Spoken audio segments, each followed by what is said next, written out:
Hello and welcome everyone. I welcome you all to my YouTube channel for this extremely important lecture. Now before we begin, let me ask you a question. Who do you think, or rather which country do you think has been India's most dependable friend in the last 50 years or so? If you ask this question to as many Indians as you can, the educated, knowledgeable ones, the one answer that you will find most common amongst all of them is Russia, which used to be USSR earlier. Russia or USSR and India have had a long history of extremely close partnership, a partnership that has served us extremely well in defense, in other technological sectors, now with supply of crude oil, and who can forget the role that USSR played in the 1971 war, where they had our back to make sure that US does not interfere from the side of Pakistan. Now that Vladimir Putin is in India for the annual India-Russia summit, this is a good time to do a detailed account check into what are the defense relations between the two sides. India and Russia have an extremely deep defense strategic relationship. Thus, in this lecture, we'll be discussing about what is the status of military cooperation between the two sides, what is it that India relies for from Russia, why is it that Russia has been the more dependable friend for us as compared to countries such as the US? Now, before we begin, I would like to announce a very quick and important information for all of you. The prelims is about 6 months after this, and this is why I'm launching a program to help you cover all your current affairs of the last 15 months along with the test series. This is a live online course that will be on my app called Harshmeet Study Circle. The course begins next Saturday, that is 13th of December. The classes will be on Sunday and Saturday. So 2 classes each week. We'll start with covering current affairs from Feb 2025 and it will go on till May 2026. The idea is to cover all these current affairs. The last class will be on 3rd of May 2026. You will get access to all the class recordings as well. So you can watch those again and again.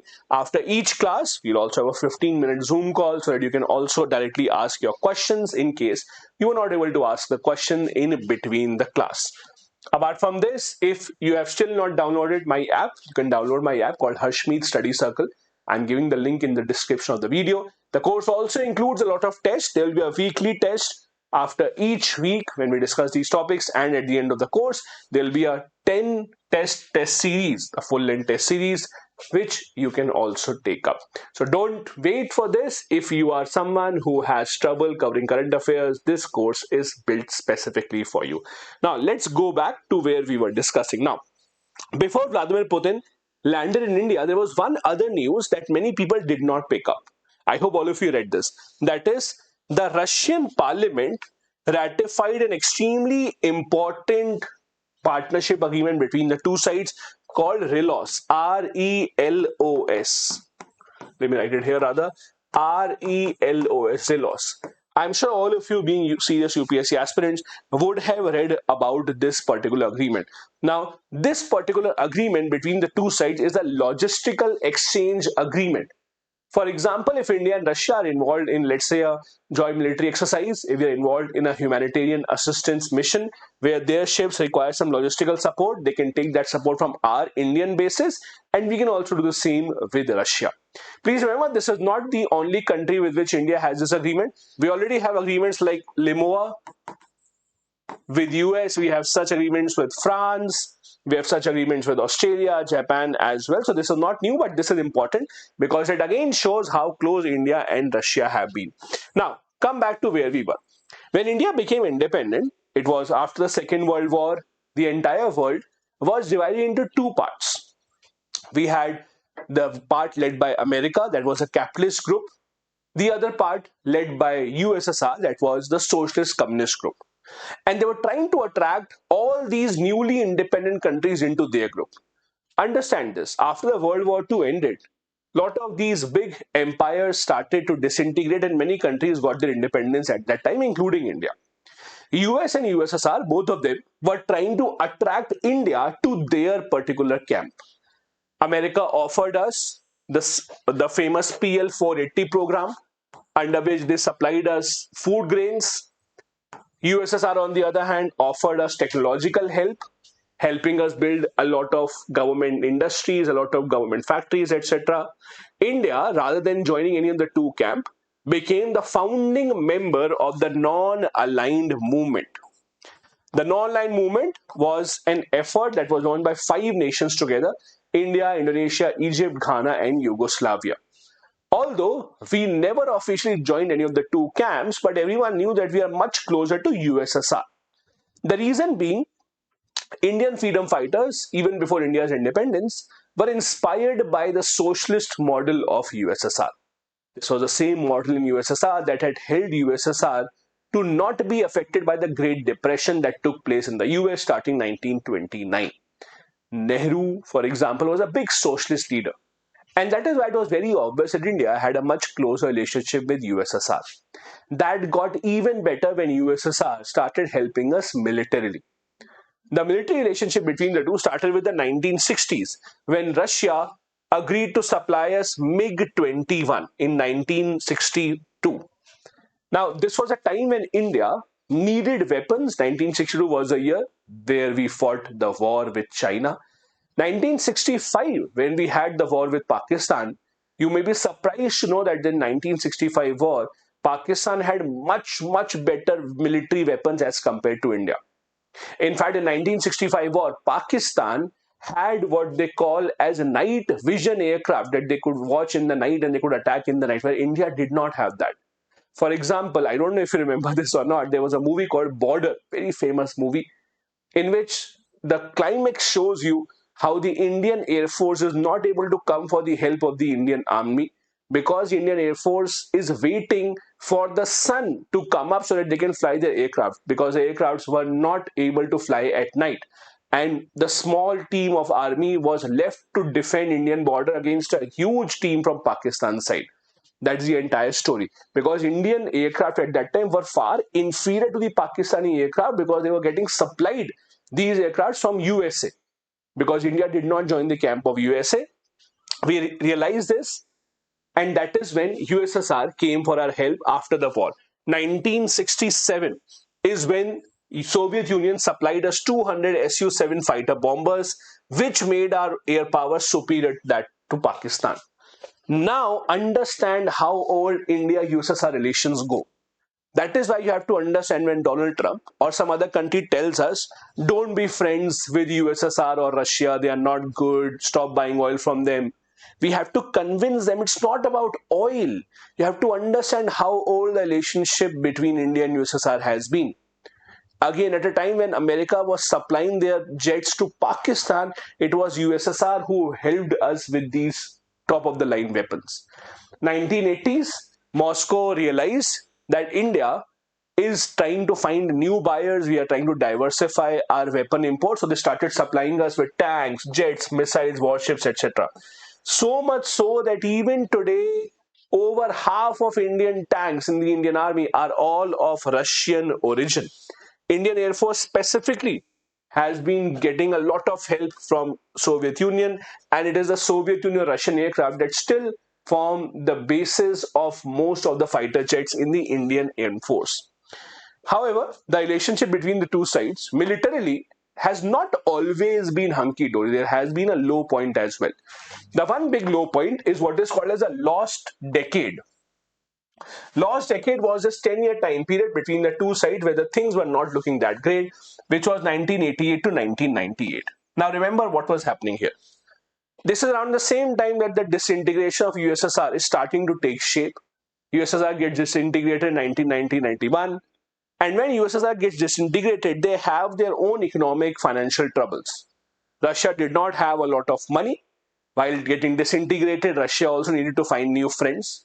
This was the era where Russia was now trying to come closer to the Western countries, because they thought that we can only get help from Western countries now.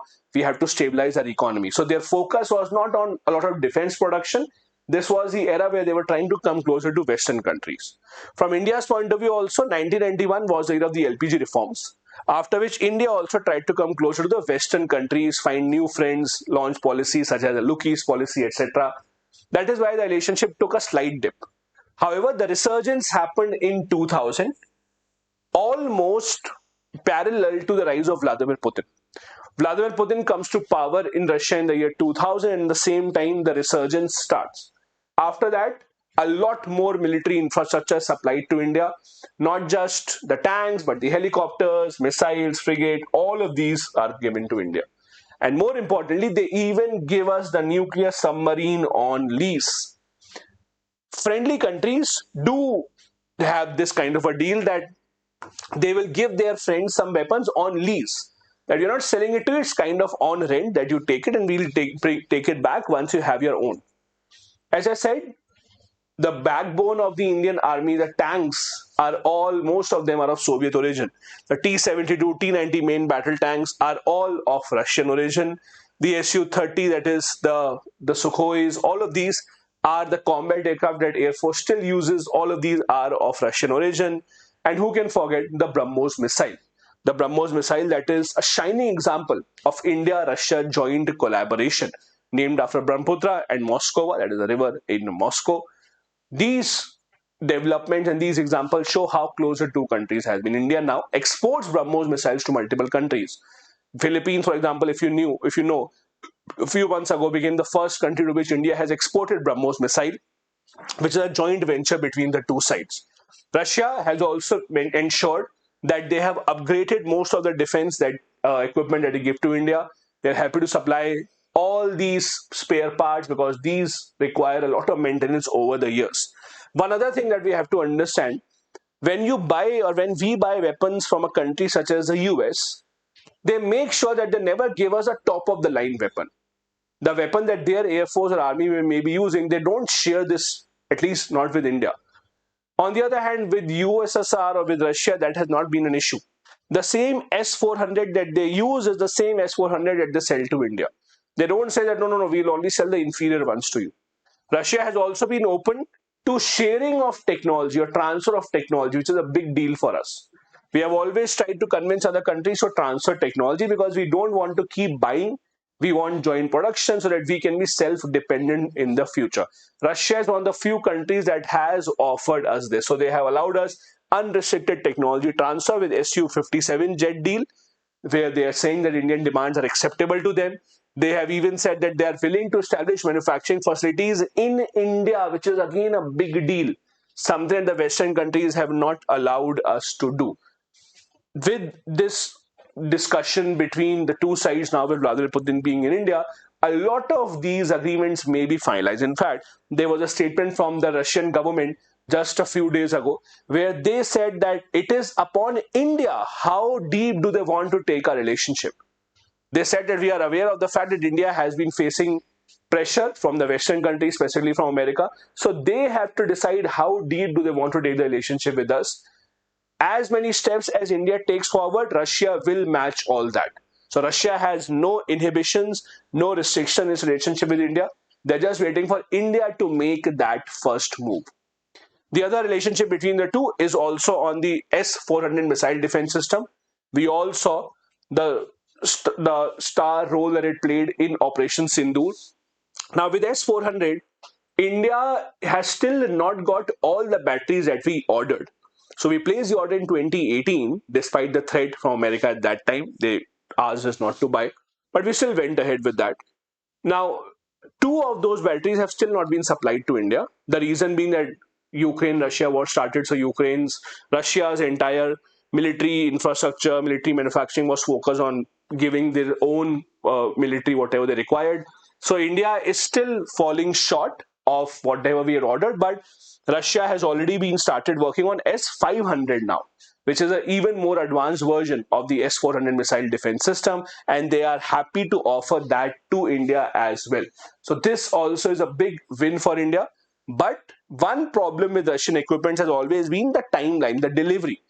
They have been very infamous for delayed delivery, which increases the cost, which also puts all our operations at risk. Because of the Ukraine-Russia war, they have a reason also for the delay. But we would like the timelines to be much more strict and much more in our favor. This is again important to understand. Why is it that it is not easy for India to ditch Russia? Doesn't matter what Trump says, doesn't matter what any other country says, because the relationship between the two sides has been so deep. Whenever there has been any proposal against India in the UN Security Council, which Pakistan tries to put many times. Pakistan tries to somehow blame India for something unnecessarily in the UN Security Council. And the one country that always uses the veto in our favor has been Russia. So again, it's almost impossible for us to ditch them. And Vladimir Putin, ever since the International Criminal Court has issued an arrest warrant against him, he has visited very, very few countries. He has only been visiting countries which he trusts completely, and India is one of them. Thus, the relationship will only go stronger from here. We'll keep an eye on this relationship. This is also an important topic for GS2 and PSIR. Do make sure you read in detail about it. If you want this PDF, you can join my Telegram channel. The link is in the description of the video. If you have any questions about my course that I'm starting of current affairs and theses, feel free to contact me. I'm giving the link of my email and my phone number in the description of the video. Thank you so much. I'll see you in the next one. Bye-bye. Jai Hind.